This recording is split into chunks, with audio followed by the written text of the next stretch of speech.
Assalamualaikum warahmatullahi wabarakatuh. Perkenalkan, kami dari kelompok 4. Pada kesempatan kali ini kami akan mempresentasikan hasil diskusi kami mengenai Environmental Cost Reporting and Management, di mana saya sendiri Dian Pramitya Khairunisa dan rekan saya Rahima Ramadhani Putri.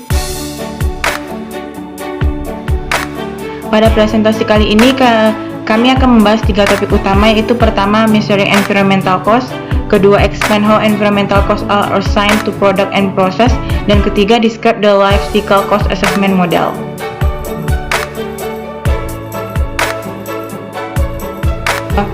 Sebelum kita masuki pembahasan topik utama, kami akan menjelaskan mengenai apa itu biaya lingkungan terlebih dahulu. Dimana kita ketahui sekarang lingkungan itu menjadi aspek penting yang perlu diperhatikan saat ini. Nah, banyak perusahaan yang berjuang untuk mencapai ekoefisiensi yang maksimal. Nah, yang berarti meningkatkan produksi barang dan jasa, sementara pada saat yang sama mengurangi efek yang merusak lingkungan. Tetapi, tidak semua perusahaan mau berusaha untuk mencapai tujuan yang diinginkan. Nah, salah satu komponen dalam pencapaian ekoefisiensi yang maksimal adalah dengan adanya sustainable development. Dan dalam hal ini, perlindungan dan pengelolaan lingkungan hidup merupakan salah satu upaya tanggung jawab suatu organisasi di bidang sosial. Nah, tanggung jawab dalam bidang sosial ini dikenal sebagai Corporate Social Responsibility. Nah, sehubung dengan gagasan yang terkandung dalam CSR, maka setiap perusahaan yang melakukan kegiatan usaha tidak cukup hanya dihadapkan pada kebijakan yang menganut sistem single bottom line, yaitu dalam aspek keuangan saja, tetapi harus berpijak pada triple bottom line, dalam hal ini yaitu aspek keuangan, sosial, dan lingkungan. Dan dalam rangka melakukan tanggung jawab dan upaya perlindungan serta pengelolaan lingkungan, maka suatu organisasi melakukan berbagai aktivitas yang berkaitan dengan lingkungannya. Nah, misalkan dengan melakukan pengelolaan limbah, dengan adanya aktivitas tersebut maka timbul biaya yang disebut dengan biaya lingkungan. Yang kedua yaitu manajemen biaya lingkungan, di mana kinerja lingkungan dapat memiliki pengaruh yang signifikan terhadap posisi keuangan perusahaan. Hal ini juga menunjukkan perlunya informasi biaya lingkungan yang memadai. Nah, bagi banyak perusahaan, pengelolaan biaya lingkungan ini menjadi prioritas utama dan minat yang intens. Nah, di mana ada 2 alasan utama yang mendukung atas peningkatan minat tersebut. Yang pertama, di banyak negara peraturan lingkungan telah meningkat secara signifikan. Nah, bahkan diperkirakan akan semakin ketat lagi. Yang kedua, keberhasilan penyelesaian masalah-masalah lingkungan menjadi isu yang semakin kompetitif. Nah, untuk memahami 2 alasan tersebut, maka kita perlu memahami konsep yang disebut dengan ekoefisiensi. Dan dimana yang dimaksud dengan ekoefisiensi ini pada intinya mempertahankan bahwa organisasi dapat memproduksi barang dan jasa yang lebih bermanfaat sambil secara mengurangi dampak lingkungan yang negatif, konsumsi sumber daya, dan biaya. Nah, konsep ini mengandung paling tidak 3 pesan penting, yaitu pertama, perbaikan kinerja ekologi dan ekonomi dapat dan sesudah seharusnya saling melengkapi. Nah, yang kedua, perbaikan kinerja lingkungan seharusnya tidak lagi dipandang hanya sebagai amal dan derma, melainkan sebagai kebersaingan. Nah, yang ketiga, ekoefisiensi adalah suatu pelengkap dan pendukung pengembangan yang berkesinambungan. Dan juga ekoefisiensi ini mengimplikasikan bahwa peningkatan efisiensi berasal dari perbaikan kinerja lingkungan. Nah, beberapa penyebab dan insentif untuk peningkatan ekoefisiensi antara lain yaitu pertama, permintaan pelanggan akan produk yang lebih bersih, kedua, pegawai yang lebih baik dan produktif yang lebih besar, ketiga, biaya modal yang lebih rendah dan asuransi yang lebih rendah, keempat, keuntungan sosial yang signifikan sehingga citra perusahaan menjadi lebih baik, dan yang kelima, inovasi dan peluang baru, dan terakhir, pengurangan biaya dan keunggulan bersaing. Selanjutnya mengenai model biaya kualitas lingkungan, di mana kualitas biaya lingkungan ini merupakan suatu teknik standar industri untuk mengevaluasi kecenderungan dalam biaya penuh, yaitu dalam menjamin masing-masing akhir produk dan menyesuaikan jasa lebih dari yang dikehendaki pelanggan.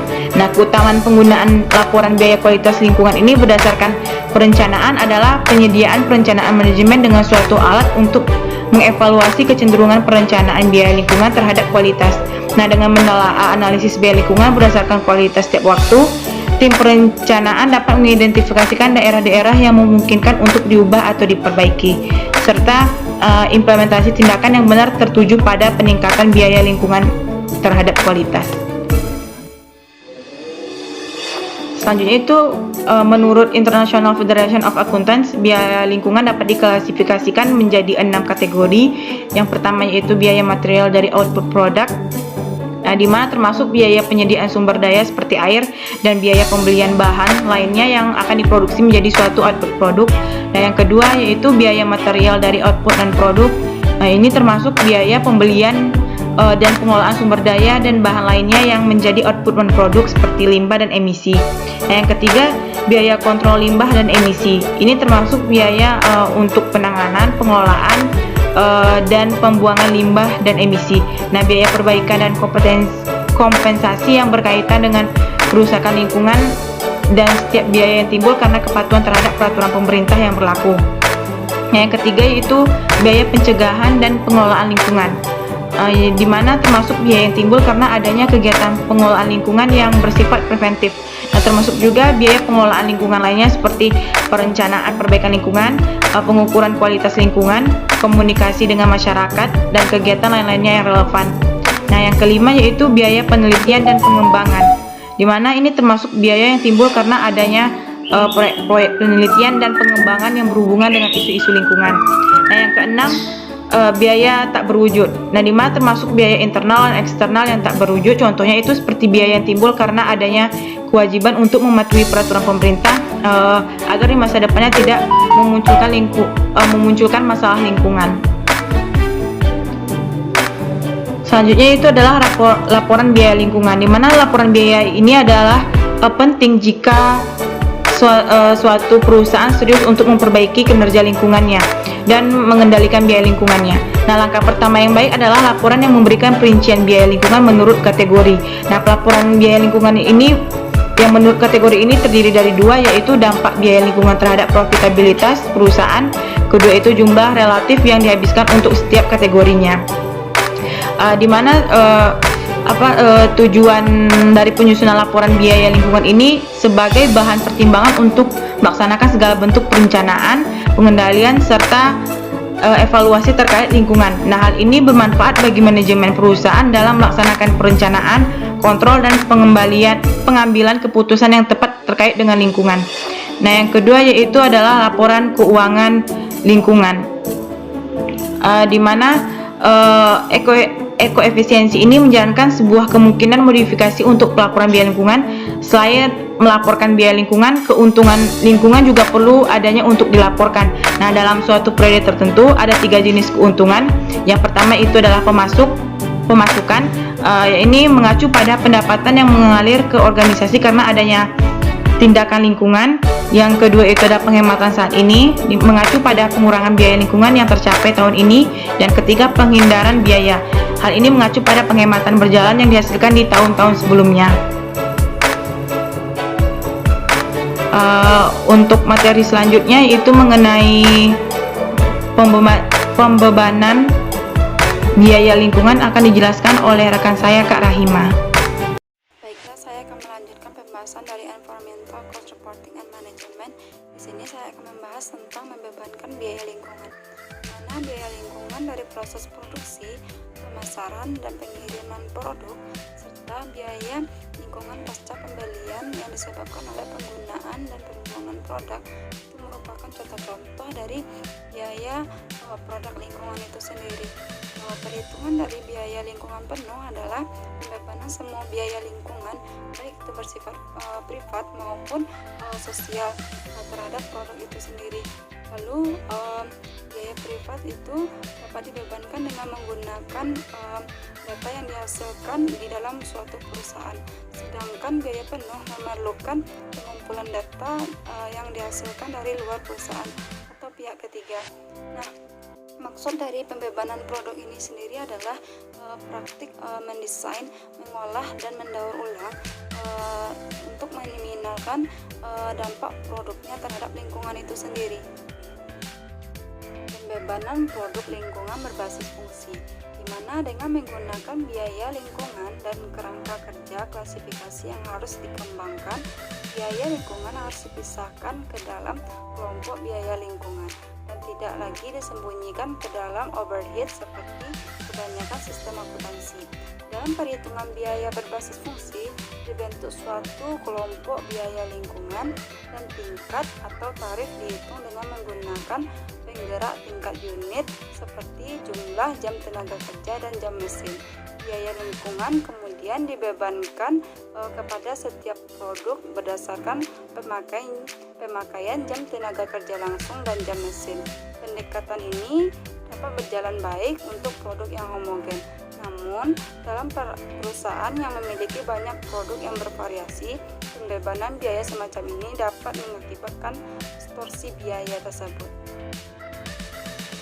Selanjutnya ialah pembebanan biaya lingkungan berbasis aktivitas, di mana munculnya perhitungan biaya berbasis aktivitas atau activity-based costing ikut memfasilitasi perhitungan biaya lingkungan untuk perusahaan yang menghasilkan beragam produk. Pendekatan berbasis aktivitas lebih cepat. ABC membebankan biaya ke aktivitas lingkungan dan kemudian menghitung tingkat atau tarif aktivitas. Tingkat ini digunakan untuk membebankan biaya lingkungan terhadap produk. Untuk aktivitas-aktivitas lingkungan ganda, setiap aktivitas akan dibebankan biaya dan tingkat aktivitas akan dihitung. Tingkat ini kemudian digunakan untuk membebankan biaya lingkungan ke produk berdasarkan penggunaan aktivitas. Penelusuran biaya lingkungan ke produk-produk yang menyebabkan biaya-biaya tersebut merupakan syarat utama dari sistem akuntansi terhadap lingkungan yang baik.